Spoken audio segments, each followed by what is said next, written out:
તો વડોદરામાં મહાનગરપાલિકાએ મિલકત વેરો બાકી હોવાના મામલે મોટી કાર્યવાહી હાથ ધરી છે।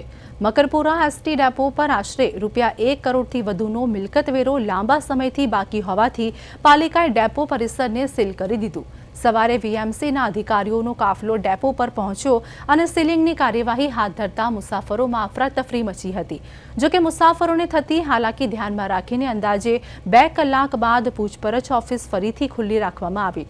પાલિકાએ અગાઉ પણ ડેપોને નોટિસ આપી હતી, પરંતુ વેરો નહીં ભરાતા અંતે સીલિંગની કાર્યવાહી કરવામાં આવી છે।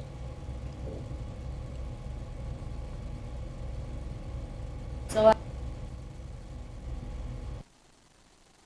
7 કલાકની આસપાસ કોર્પોરેશનવાળા આવ્યા હતા અને એ લોકોએ મને એ અંગેથી જાણ કરી કે ટેક્સ વેરો ભરેલ નથી અને જેથી કરીને આખો ડેપો સીલ કરવાનો છે।